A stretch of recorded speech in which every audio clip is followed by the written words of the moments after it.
ಕಾಂಗ್ರೆಸ್ನಲ್ಲಿ ಸಿಎಂ ಕುರ್ಚಿ ಕದನದ ಮಧ್ಯೆ ಶಾಸಕರು ಫಾರಿನ್ ಟ್ರಿಪ್ ಹೋಗ್ತಾ ಇದ್ದಾರೆ. ದೇವನಹಳ್ಳಿ ವಿಮಾನ ನಿಲ್ದಾಣದಿಂದ ಶಾಸಕರು ಆಸ್ಟ್ರೇಲಿಯಾ ಹಾಗೂ ನ್ಯೂಜಿಲೆಂಡ್ಗೆ ಹಾರಿದ್ದಾರೆ.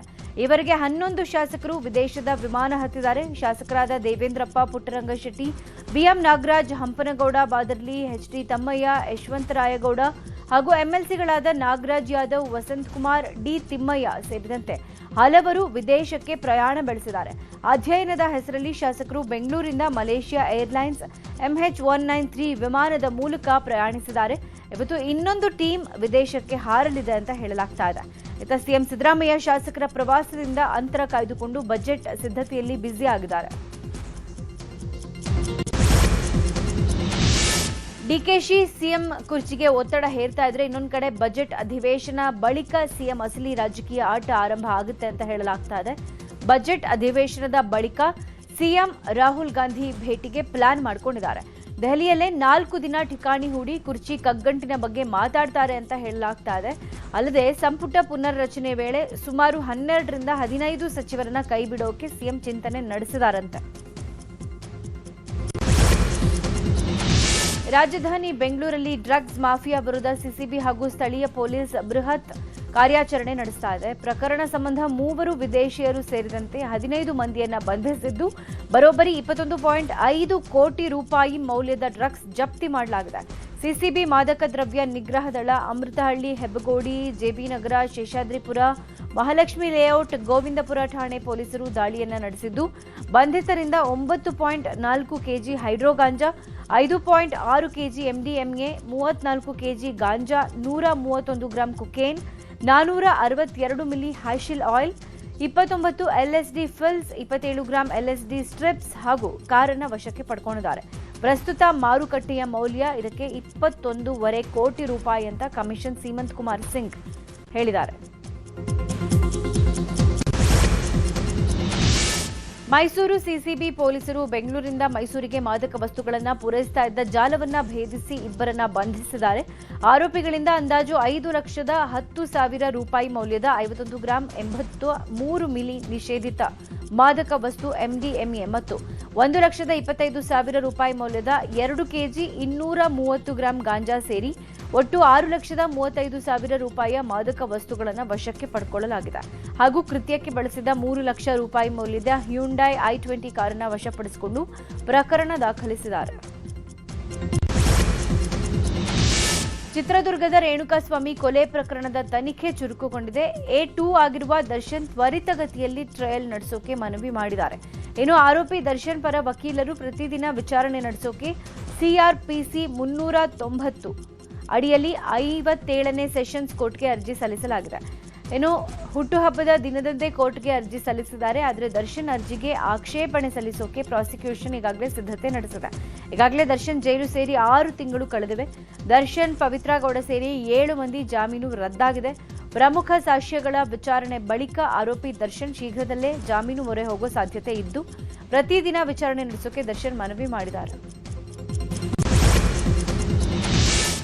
ಉದ್ಯಮಿ ಸಿಜೆ ರಾಯ್ ಆತ್ಮಹತ್ಯೆ ಪ್ರಕರಣದ ತನಿಖೆ ಚುರುಕುಗೊಂಡಿದೆ. ಆತ್ಮಹತ್ಯೆ ಸಂಬಂಧ ಮಾಹಿತಿ ಸಂಗ್ರಹಕ್ಕೆ ಕೇರಳ ಪೊಲೀಸರು ಮುಂದಾಗಿದ್ದಾರೆ.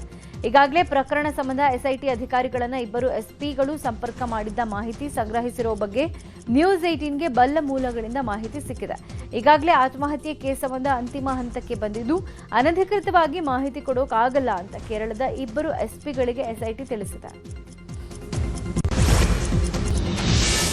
ಬಾಗಲಕೋಟೆಯ ರಬಕವಿ ಬನಹಟ್ಟಿ ತಾಲೂಕಿನ ಮಹಾಲಿಂಗಪುರ ಸಮೀಪದ ಸೈದಾಪುರ ಕ್ರಾಸ್ ಬಳಿ ಭಾರೀ ಪ್ರಮಾಣದ ಎಥೆನಾಲ್ ತುಂಬಿರೋ ಲಾರಿ ಪಲ್ಟಿಯಾಗಿದೆ. ಅಗ್ನಿಶಾಮಕ ಸಿಬ್ಬಂದಿ ಸ್ಥಳಕ್ಕೆ ಆಗಮಿಸಿ ಎಥೆನಾಲ್ ಸೋರಿಕೆಯನ್ನು ತಡೆಗಟ್ಟುವಲ್ಲಿ ಯಶಸ್ವಿಯಾಗಿದ್ದಾರೆ.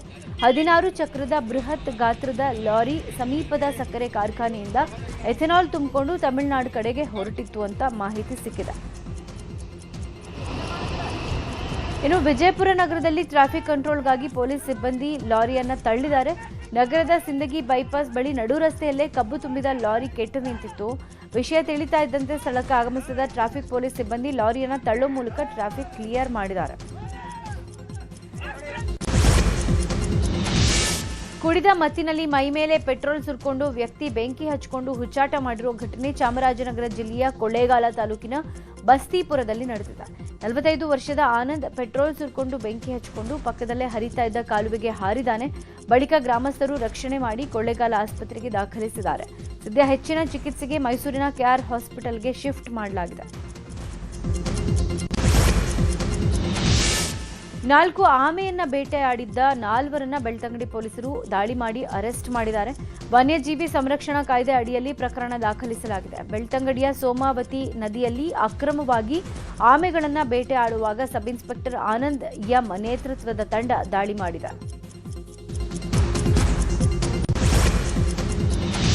ಕೊಪ್ಪಳದ ಗಂಗಾವತಿ ತಾಲೂಕಿನ ದೇವಘಾಟ ಬಳಿ ತುಂಗಭದ್ರಾ ನದಿ ದಡದಲ್ಲಿ ಬೃಹತ್ ಮೊಸಳೆ ಪ್ರತ್ಯಕ್ಷವಾಗಿದ್ದು ಜನರಲ್ಲಿ ಆತಂಕ ಹುಟ್ಟಿದೆ. ಈ ಭಾಗದಲ್ಲಿ ಸಾಕಷ್ಟು ಮೊಸಳೆಗಳಿವೆ. ಇದರಿಂದ ಸಾರ್ವಜನಿಕರು ಓಡಾಡೋಕೆ ಹಿಂದೇಟು ಹಾಕ್ತಾ ಇದ್ದಾರೆ. ಹೀಗಾಗಿ ಅರಣ್ಯ ಇಲಾಖೆಯವರು ಇಲ್ಲಿ ಮೊಸಳೆಗಳು ಇರೋ ಬಗ್ಗೆ ಸೂಚನಾ ಫಲಕ ಹಾಕಬೇಕು ಅಂತ ಜನ ಆಗ್ರಹಿಸಿದ್ದಾರೆ. ಕುಮಟಾದಲ್ಲಿ ಮನೆ ಕಳ್ಳತನ ಪ್ರಕರಣ ಸಂಬಂಧ 24 ಗಂಟೆಯೊಳಗೆ ಆರೋಪಿಯನ್ನ ಪೊಲೀಸರು ಬಂಧಿಸಿದ್ದಾರೆ. ಸೊರಬ ಚಂದ್ರಗುತ್ತಿ ಗ್ರಾಮದ ಬಸವರಾಜ್ ಅಲಿಯಾಸ್ ಬಸ್ಯಾ ಶಿವಪ್ಪಗೌಡ ಬಂಧಿತ. ಮನೆ ಕಳ್ಳತನ ಮಾಡಿ 80,000 ನಗದನ್ನ ದೋಚಿದಾನೆ ಈತ. ಆರೋಪಿ ಈ ಹಿಂದೆಯೂ ಕುಮಟಾ, ಗೋಕರ್ಣ, ಹೊನ್ನಾವರ, ಭಟ್ಕಳ ಠಾಣಾ ವ್ಯಾಪ್ತಿಯಲ್ಲಿ ಮನೆಗಳ್ಳತನ ಪ್ರಕರಣಗಳಲ್ಲಿ ಭಾಗಿಯಾಗಿದ್ದ. ಬಿಡದಿ ಬಳಿ ನಿನ್ನೆ ರಾತ್ರಿ ಗೂಡ್ಸ್ ರೈಲೊಂದು ಹಳಿ ತಪ್ಪಿದ್ದು ಕೆಲ ಹೊತ್ತು ಬೆಂಗಳೂರು ಮೈಸೂರು ನಡುವಿನ ಸಂಚಾರ ಬಂದ್ ಆಗಿತ್ತು. ಬೆಂಗಳೂರಿನಿಂದ ಮೈಸೂರು ಕಡೆಗೆ ಹೋಗ್ತಾ ಇದ್ದ ವಾಹನಗಳನ್ನು ಸಾಗಿಸ್ತಾ ಇದ್ದ ಗೂಡ್ಸ್ ರೈಲು ಹಳಿ ತಪ್ಪಿದ ಪರಿಣಾಮ ಕಿಲೋಮೀಟರ್ ಗಟ್ಟಲೆ ಸಮಸ್ಯೆ ಆಗಿತ್ತು. ಸ್ಥಳಕ್ಕೆ ರೈಲ್ವೆ ಪೊಲೀಸರು ಹಾಗೂ ಅಧಿಕಾರಿಗಳು ಭೇಟಿ ನೀಡಿ ಹಳಿ ತಪ್ಪಿದ ರೈಲನ್ನು ಮತ್ತೆ ಹಳಿ ಮೇಲೆ ತಂದರು. ರೈಲು ಸಂಚಾರ ಕೆಲ ಕಾಲ ಬಂದ್ ಆಗಿದ್ದ ಕಾರಣ ಮೈಸೂರು ಕಡೆ ತೆರಳೋ ಬಸ್ಗಳು ಕೂಡ ಫುಲ್ ರಶ್ ಆದವು. ದೊಡ್ಡಬಳ್ಳಾಪುರ ತಾಲೂಕಿನ ಕಸದ ಘಟಕಕ್ಕೆ ಹೆಚ್ಚುವರಿಯಾಗಿ 400 ಗಾಡಿ ಕಳಿಸೋಕೆ ಯತ್ನಿಸಿರುವ ಆರೋಪ ಕೇಳಿಬಂದಿದೆ.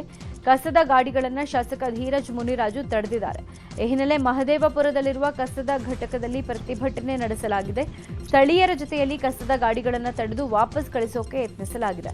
ಹಾಗೂ ಫಿಟ್ನೆಸ್ ಸರ್ಟಿಫಿಕೇಟ್ ಇಲ್ಲದ ಲಾರಿಗಳಿಗೆ ಆರ್ಟಿಒ ಅಧಿಕಾರಿಗಳನ್ನು ಕರೆಸಿ ದಂಡ ಕೂಡ ಹಾಕಿಸಿದ್ದಾರೆ. ಸುಮಾರು 60ಕ್ಕೂ ಹೆಚ್ಚು ಗಾಡಿಗಳನ್ನು ತಡೆದು ಪ್ರತಿಭಟನೆ ನಡೆಸಲಾಗಿದೆ. ಶಿವಮೊಗ್ಗ ಜಿಲ್ಲೆಯ ಸಾಗರ ತಾಲೂಕಿನ ಹೆಗ್ಗೋಡು ಗ್ರಾಮ ಪಂಚಾಯಿತಿ ವ್ಯಾಪ್ತಿಯ ಗೀಜಗ ಗ್ರಾಮದಲ್ಲಿ ಅಕ್ರಮ ಮರಳು ಗಣಿಗಾರಿಕೆ ನಡೀತಾ ಇದೆ. ಬಿಜೆಪಿ ಹಾಗೂ ಕಾಂಗ್ರೆಸ್ ಬೆಂಬಲಿಗರು ಪ್ರತ್ಯೇಕವಾಗಿ ಅಕ್ರಮ ಮರಳು ದಂಧೆ ನಡೆಸ್ತಾ ಇದ್ದಾರೆ ಅನ್ನುವ ಆರೋಪ ಕೇಳಿಬಂದಿದೆ. ಇನ್ನು ಬೋಟ್ಗಳನ್ನು ಇಟ್ಟು ರಾಜಾರೋಷವಾಗಿ ಮರಳು ದಂಧೆ ನಡೆಸ್ತಾ ಇದ್ರು.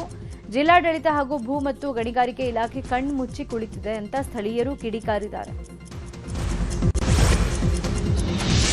ಕೊಪ್ಪಳದ ಖಾಸಗಿ ಮಂಗಳ ಭವನದಲ್ಲಿ ರಾಜ್ಯ ಸರ್ಕಾರದಿಂದ ಅನುಷ್ಠಾನಗೊಳ್ಳುತ್ತಿರುವ ಗ್ಯಾರಂಟಿ ಯೋಜನೆಗಳ ಉತ್ಸವ ನಡೆದಿದೆ. ಈ ಬಗ್ಗೆ ಗ್ಯಾರಂಟಿ ಯೋಜನೆಯ ಫಲಾನುಭವಿಗಳು ಅನುಭವ ಹಂಚಿಕೊಂಡಿದ್ದಾರೆ. ಇದೇ ವೇಳೆ ಗ್ಯಾರಂಟಿ ಯೋಜನೆಯಿಂದ ಬಡವರಿಗೆ ಅನುಕೂಲ ಆಗಿದೆ, ಬಡವರು ಸ್ವಾಭಿಮಾನದಿಂದ ಬಾಳುವಂತಾಗಿದೆ ಅಂತ ಸಚಿವ ಶಿವರಾಜ ತಂಗಡಗಿ ಹೇಳಿದ್ದಾರೆ. ಈ ಉತ್ಸವದಲ್ಲಿ ರಾಜ್ಯ ಗ್ಯಾರಂಟಿ ಯೋಜನೆಗಳ ಅನುಷ್ಠಾನ ಪ್ರಾಧಿಕಾರ ಅಧ್ಯಕ್ಷ ಎಚ್ಎಂ ರೇವಣ್ಣ, ಸಂಸದ ರಾಜಶೇಖರ್ ಹಿಟ್ನಾಳ್ ಸೇರಿ ಹಲವರು ಭಾಗಿಯಾಗಿದ್ದರು. ಇನ್ನು ಉತ್ಸವದಲ್ಲಿ ವಸ್ತು ಪ್ರದರ್ಶನವನ್ನು ಆಯೋಜಿಸಲಾಗಿತ್ತು. ಸ್ನಾತಕೋತ್ತರ ವೈದ್ಯಕೀಯ ಕೋರ್ಸ್ ಪ್ರವೇಶಕ್ಕೆ 3ನೇ ಸುತ್ತಿನ ಸೀಟು ಹಂಚಿಕೆಗೆ ಕೆಇಎ ಸಿದ್ಧವಾಗಿದೆ. ಬೆಂಗಳೂರಿನ ಪಾಲಿಕೆಗಳು ಸೇರಿದಂತೆ ಸರ್ಕಾರದ ಇತರ ಆಸ್ಪತ್ರೆಗಳಲ್ಲಿನ ಸೇವಾನಿರತ ಅಭ್ಯರ್ಥಿಗಳಿಗೆ ಡಿಎನ್ಬಿ ಸೀಟುಗಳು ಲಭ್ಯವಿದೆ. ಈ ಹಿನ್ನೆಲೆ ಹಂಚಿಕೆಗೆ ಪರಿಗಣಿಸುವಂತೆ ಸರ್ಕಾರ ಸೂಚಿಸಿರುವ ಹಿನ್ನೆಲೆ ಆಪ್ಷನ್ ದಾಖಲಿಸಲು ಫೆಬ್ರವರಿ 18ರಂದು ಮಧ್ಯಾಹ್ನ 12ರವರೆಗೆ ದಿನಾಂಕವನ್ನು ವಿಸ್ತರಿಸಲಾಗಿದೆ. ಬೆಂಗಳೂರಿನ ಮಹಾನಗರ ಪಾಲಿಕೆಗಳು ರಾಜ್ಯದ ಇತರ ಪಾಲಿಕೆಗಳ ಆಸ್ಪತ್ರೆಗಳಲ್ಲಿ ಸೇವೆ ಸಲ್ಲಿಸ್ತಾ ಇರುವಂತಹ ವೈದ್ಯರು ಸರ್ಕಾರಿ ಆಸ್ಪತ್ರೆಗಳಲ್ಲಿನ ಡಿಎನ್ಬಿ ಸೀಟುಗಳ ಪ್ರವೇಶಕ್ಕೆ ಆಪ್ಷನ್ ದಾಖಲಿಸಬಹುದು ಅಂತ ವಿವರಣೆ ಕೊಟ್ಟಿದ್ದಾರೆ.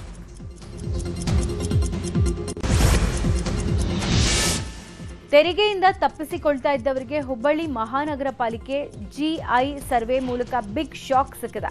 ವೈಮಾನಿಕ ಸರ್ವೆ ಪ್ರಕ್ರಿಯೆ ಮಾಡಿದ್ದು ತೆರಿಗೆ ಕಟ್ಟದೆ ಎಸ್ಕೇಪ್ ಆಗ್ತಾ ಇದ್ದವರಲ್ಲಿ ನಡುಕ ಹುಟ್ಟಿಸಿದ್ದಾರೆ. ಇನ್ನು ಮನೆ ಸರ್ವೆ ಮಾತ್ರ ಬಾಕಿ ಉಳಿದಿದೆ. ಜಿಯೋಗ್ರಫಿಕಲ್ ಇಂಡಿಕೇಶನ್ ಸರ್ವೆಯಿಂದ ಭಾರೀ ಲಾಭದ ನಿರೀಕ್ಷೆ ಹೊಂದಿದ್ದಾರೆ. ವಿನೂತನ ಪ್ರಯತ್ನಕ್ಕೆ ಅವಳಿ ನಗರ ಕೈ ಹಾಕಿದೆ. ಬಹಳಷ್ಟು ಆಸ್ತಿಗಳು ತೆರಿಗೆಯಿಂದ ತಪ್ಪಿಸಿಕೊಂಡಿವೆ. ಹೀಗಾಗಿ ಪಾಲಿಕೆಯ ಹೊಸ ಪ್ರಯತ್ನಕ್ಕೆ ಸಾರ್ವಜನಿಕರು ಸ್ವಾಗತ ಕೋರಿದ್ದು ಹೆಚ್ಚಿನ ಅಭಿವೃದ್ಧಿಯೂ ಆಗಲಿದೆ ಅಂತ ಹೇಳ್ತಿದ್ದಾರೆ. ಪ್ರತಿ ವರ್ಷದಂತೆ ಈ ಬಾರಿಯೂ ಯಾದಗಿರಿಯ ಸುಕ್ಷೇತ್ರ ಅಬ್ಬೆ ತುಮಕೂರಿನ ಶ್ರೀ ವಿಶ್ವಾರಾಧ್ಯರ ಜಾತ್ರಾ ಮಹೋತ್ಸವ ನಡೆಯಲಿದೆ. ಇವತ್ತಿನಿಂದ 5 ದಿನಗಳ ಕಾಲ ವಿಶ್ವಾರಾಧ್ಯರ ಪಾರಾಯಣ ನಡೆಯಲಿದೆ ಅಂತ ಗಂಗಾಧರ ಮಹಾಸ್ವಾಮಿಗಳು ಹೇಳಿದ್ದಾರೆ. ಇನ್ನು ಫೆಬ್ರವರಿ 22ರಂದು ರಥೋತ್ಸವ ಜರುಗಲಿದ್ದು ಲಕ್ಷಾಂತರ ಭಕ್ತರು ಪಾಲ್ಗೊಳ್ಳಲಿದ್ದಾರೆ. ರಥೋತ್ಸವ ಕಾರ್ಯಕ್ರಮದಲ್ಲಿ ಕೊಪ್ಪಳದ ಗವಿಸಿದ್ದೇಶ್ವರ ಸ್ವಾಮಿಗಳು, ಬೆಂಗಳೂರಿನ ಮಹಾಂತಲಿಂಗ ಸ್ವಾಮಿಗಳು ಸೇರಿ ಅನೇಕ ಸ್ವಾಮಿಗಳು ಭಾಗಿಯಾಗಲಿದ್ದಾರೆ. ಕೊಪ್ಪಳ ಜಿಲ್ಲೆಯ ಐತಿಹಾಸಿಕ ದೋಟಿಹಾಳ ಶಿಖಮುನಿ ಸ್ವಾಮಿಗಳು ಅದ್ದೂರಿಯಾಗಿ ರಥೋತ್ಸವ ನೆರವೇರಿಸಿದ್ದಾರೆ. ಸಾವಿರಾರು ಭಕ್ತರ ಸಮ್ಮುಖದಲ್ಲಿ ರಥೋತ್ಸವ ಜರುಗಿದೆ. ಮಹಾರಥೋತ್ಸವದಲ್ಲಿ ನಾನಾ ಜಿಲ್ಲೆಯ ಭಕ್ತರು ಆಗಮಿಸಿ ತೇರು ಉತ್ತತ್ತಿ ಎಸೆದು ರಥ ಎಳೆದು ಪುನೀತರಾದರು. ದೆಹಲಿಯ ದ್ವಾರಕಾದ ರಸ್ತೆ ಅಪಘಾತದಲ್ಲಿ ಫೆಬ್ರವರಿ 3ರಂದು 23 ವರ್ಷದ ಸಾಹಿಲ್ ಧನೇಶ್ರ ಸಾವನ್ನಪ್ಪಿದ್ರು. ಲಾಲ್ ಬಹದ್ದೂರ್ ಶಾಸ್ತ್ರಿ ಕಾಲೇಜಿನ ಬಳಿ ಕಾರೊಂದು ಡಿಕ್ಕಿ ಹೊಡೆದ ಪರಿಣಾಮ ಸಾಹಿಲ್ ಧನೇಶ್ರ ಮೃತಪಟ್ಟಿದ್ರು. ಈ ಬಗ್ಗೆ ಮಗನನ್ನ ಕಳೆದುಕೊಂಡ ತಾಯಿಯ ಆಕ್ರಂದನ ಮುಗಿಲು ಮುಟ್ಟಿದ್ದು, ರೀಲ್ಸ್ ಹುಚ್ಚಿಗಾಗಿ ವೇಗವಾಗಿ ಕಾರು ಓಡಿಸಿದ ಅಪ್ರಾಪ್ತ ಯುವಕರು ಆಕ್ಸಿಡೆಂಟ್ ಮಾಡಿದ್ದಾರೆ, ಮಗ ಸಾವನ್ನಪ್ಪಿದ್ದಾನೆ ಅಂತ ಆರೋಪ ಮಾಡಿದ್ದಾರೆ. ಈ ಬಗ್ಗೆ ವಿಡಿಯೋ ಮಾಡಿದ ತಾಯಿ, ಒಂಟಿ ಪೋಷಕರಾಗಿ ಮಗನನ್ನ ಬೆಳೆಸಿದೆ, ಆದರೆ ಯಾರದೋ ಹುಚ್ಚಾಟಕ್ಕೆ ನನ್ನ ಮಗನ ಪ್ರಾಣ ಹೋಗಿದೆ, ದಯವಿಟ್ಟು ದ್ವಾರಕ ನಿವಾಸಿಗಳು ನ್ಯಾಯ ಕೊಡಿಸಬೇಕು ಅಂತ ಮನವಿ ಮಾಡಿದ್ದಾರೆ. ಕೆಲ ವರ್ಷಗಳ ಹಿಂದೆ ಅಂಬೆಗಾಲಿಡ್ತಾ ಇದ್ದ ಎಐ ಇದೀಗ ದಾಪುಗಾಲಿಡ್ತಾ ಎಲ್ಲಾ ಕ್ಷೇತ್ರಗಳನ್ನು ಆವರಿಸಿಕೊಂಡಿದೆ. ಈ ಬೆನ್ನಲ್ಲೇ ನಿರುದ್ಯೋಗ ಹೆಚ್ಚಾಗುತ್ತೆ ಅನ್ನುವ ಆತಂಕ ಕಾಡ್ತಾ ಇತ್ತು. ಈ ಬಗ್ಗೆ ಪ್ರಧಾನಿ ಮೋದಿ ಮಾತನಾಡಿದ್ದಾರೆ.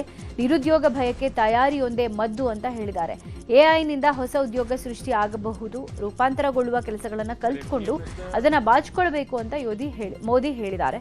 ಬದಲಾಗ್ತಾ ಇರುವಂತಹ ಉದ್ಯೋಗ ಮಾರುಕಟ್ಟೆ ಬಗ್ಗೆ ಮಾತನಾಡಿದ ಅವರು, ಇತಿಹಾಸವನ್ನ ನೋಡಿದ್ರೆ ತಂತ್ರಜ್ಞಾನ ಕೆಲಸ ಕಸಿಯುವ ಬದಲು ಉದ್ಯೋಗ ಸೃಷ್ಟಿ ಮಾಡಿದೆ ಅಂತ ಹೇಳಿದ್ದಾರೆ. ಟಿ20 ವಿಶ್ವಕಪ್ನ 36ನೇ ಪಂದ್ಯದಲ್ಲಿ ಭಾರತ ಮತ್ತು ನೆದರ್ಲ್ಯಾಂಡ್ಸ್ ತಂಡಗಳು ಮುಖಾಮುಖಿ ಆಗಲಿವೆ. ಅಹಮದಾಬಾದ್ನ ನರೇಂದ್ರ ಮೋದಿ ಸ್ಟೇಡಿಯಂನಲ್ಲಿ ಪಂದ್ಯ ನಡೆಯಲಿದೆ. ಕಳೆದ 3 ಪಂದ್ಯಗಳಲ್ಲಿ ಗೆಲುವು ದಾಖಲಿಸಿರುವ ಟೀಂ ಇಂಡಿಯಾ ಈಗಾಗಲೇ ಸೂಪರ್ 8ಗೆ ಲಗ್ಗೇಟಿದೆ. ಇನ್ನು ಈ ಪಂದ್ಯದಲ್ಲಿ ಭಾರತ ತಂಡದಲ್ಲಿ ಬದಲಾವಣೆ ಸಾಧ್ಯತೆ ಇದೆ. ಇನ್ನು ಪಾಕಿಸ್ತಾನ ವಿರುದ್ಧದ ಪಂದ್ಯದಲ್ಲಿ ಕಣಕ್ಕಿಳಿದ ಕುಲ್ದೀಪ್ ಯಾದವ್ ನೆದರ್ಲ್ಯಾಂಡ್ಸ್ ವಿರುದ್ಧ ಕಣಕ್ಕಿಳಿಯುವ ಸಾಧ್ಯತೆ ಇಲ್ಲ. ಅವರ ಬದಲಾಗಿ ಹರ್ಷದೀಪ್ ಸಿಂಗ್, ಮೊಹಮ್ಮದ್ ಸಿರಾಜ್ ಆಡೋ ಸಾಧ್ಯತೆ ಇದೆ. ಕೊಲೆ ಆರೋಪದಲ್ಲಿ ಜೈಲಲ್ಲಿರೋ ನಟ ದರ್ಶನ್ ಹುಟ್ಟುಹಬ್ಬವನ್ನ ಮಗ ವಿನೀಶ್ ಸಾರ್ಥಕವಾಗಿ ಆಚರಿಸಿದ್ದಾರೆ. ಅಪ್ಪನ 49ನೇ ವರ್ಷದ ಹುಟ್ಟುಹಬ್ಬವನ್ನ ಮಾತೃಶ್ರೀ ಮನೋವಿಕಾಸ ಕೇಂದ್ರದಲ್ಲಿ ಕಳೆದಿದ್ದಾರೆ. ವಿಶೇಷ ಚೇತನ ಮಕ್ಕಳ ಜೊತೆ ವಿನೀಶ್ ತಂದೆಯ ಹುಟ್ಟುಹಬ್ಬವನ್ನ ಆಚರಣೆ ಮಾಡಿದ್ದಾರೆ. ವಿಶೇಷ ಚೇತನ ಮಕ್ಕಳಿಗೆ ಬಟ್ಟೆ ಹಾಗೂ ಆಟದ ವಸ್ತುಗಳನ್ನು ವಿತರಣೆ ಮಾಡಿದ್ದಾರೆ.